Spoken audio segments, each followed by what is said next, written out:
జై గురుదేవ్. త్రయోధర్మ స్కందాహ అనే అంశంలోని 3 శృతిలో చెప్పబడిన విశేషాలలో మొదటి ధర్మస్కందము యజ్ఞము, అధ్యయనము, దానము. రెండవ ధర్మస్కందము తపస్సు. మూడవ ధర్మస్కందము బ్రహ్మచర్యము గురించి తెలుసుకున్నాము. ఆ తరువాత తెలుసుకునే అంశము మోక్షానికి అర్హులు.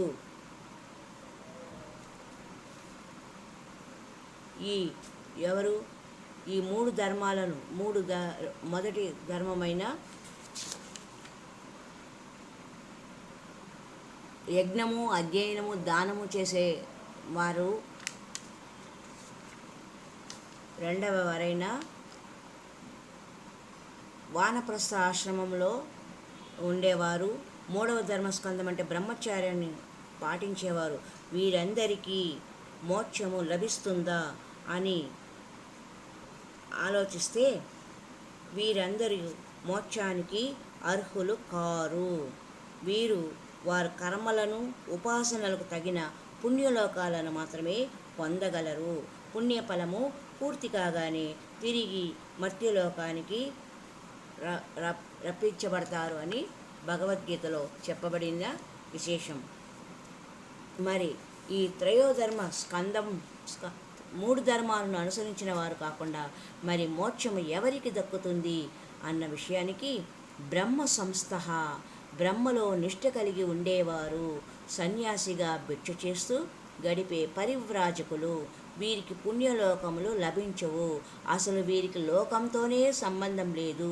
స్వర్గాది లోకాలకు వెళ్ళడము, పుణ్యం ఖర్చు అవగానే వాపసు రావడం ఉండదు. వీరు అమృతతత్వాన్ని అంటే మోక్షాన్ని పొందుతారు. మోక్షం కావాలంటే ఇలాగే జీవించాలి. బ్రహ్మచారి, గృహస్థు, ఉపాసకులు చేసేది కర్మ. వీరికి కేవలం పుణ్యలోకాలు మాత్రమే వస్తాయి, మోక్షము రాదు. వీరంతా కర్మకారులు. ఫలితాన్ని ఆశించి కర్మలు చేస్తారు, ఫలితాన్ని పొందుతారు. బ్రహ్మనిష్ఠులైన సన్యాసులు ఏమీ కోరరు, కేవలం బ్రహ్మనిష్టలో నిలిచి ఉంటారు. అందుకే వారు బ్రహ్మైభూతులవుతారు. మనము సాధారణంగా గంగా తీరంలో అనేక మంది సన్యాసులను చూస్తూ ఉంటాము. వారందరూ బ్రహ్మనిష్ట కలిగిన జ్ఞానులేనా అనే సందేహం మనకు కలగవచ్చు. సన్యాసుల్లో 2 రకాలు ఉన్నారు. మొదటివారు ఆశ్రమ సన్యాసులు, రెండవ వారు బ్రహ్మనిష్ఠులు. ఆశ్రమ సన్యాసుల్లో చాలామంది అతిపెద్ద సంసారులు. శంకరులే చెప్పినారు కదా, ఉదర నిమిత్తం బహుకృత వేషమని. చాలామంది సన్యాసులు ఆశ్రమాలను, పీఠాల అధికారాన్ని కూడా వారసత్వ ఆస్తిగానే భావిస్తూ ఉంటారు. భారతదేశంలో ప్రతి చిన్న ఉద్యోగానికి అర్హతలు కావాలి కానీ సన్యాసం తీసుకొని ఆశ్రమవాసుల్ని పాలించడానికి, రాజకీయాల్లో చేరి నాయకుడి ప్రజలను పాలించడానికి ఏ అర్హత అవసరమో ఉండదు. మరి బ్రహ్మనిష్ఠులైన సన్యాసులు చేసే పని ఏమిటి అని ఆలోచిస్తే ఏ కర్మ ఆచరించకపోవడమే వారు చేసే కర్మ. కేవలం బ్రహ్మనిష్ఠులై ఉండి ఓంకారం జపిస్తూ భావన చేయడమే బ్రహ్మనిష్ఠులైన సన్యాసులు చేసే పని.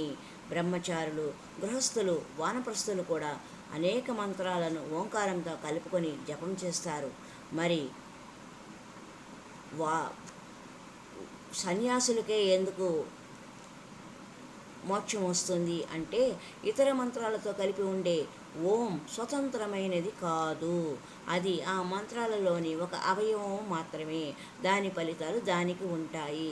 స్వతంత్రమైన ఓం మాత్రమే మోక్షమిస్తుంది. అంటే ప్రణవాకారం ఒక్కటి చేసేవారికే బ్రహ్మనిష్ఠులైన సన్యాసులు చేసేది ప్రణవాకారమైన ఓంకారం తప్ప మరి ఏ మంత్రాన్ని జపించరు.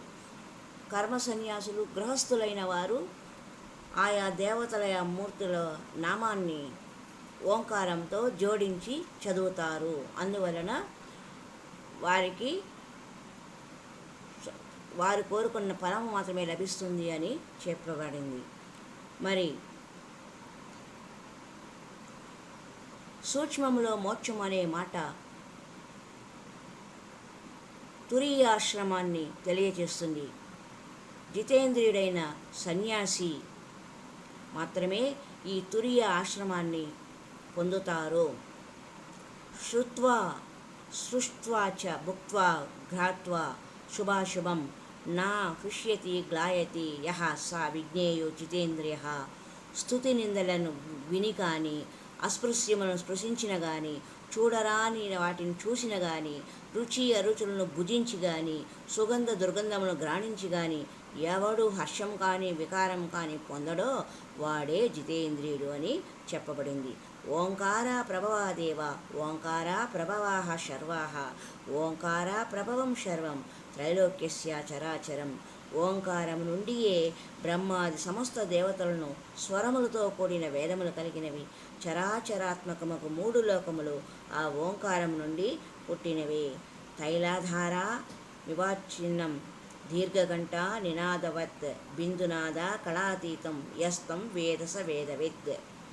ఎడతెగని తైలధార వలె గంట కొట్టిన తరువాత దీర్ఘమైన నాదం వంటి నాదబిందు కళాతీతమైన పరబ్రహ్మను ఎరిగిన వారే తత్వవేత్త లేదా బ్రహ్మనిష్ఠుడు అని శ్లోకము చెప్పబడింది.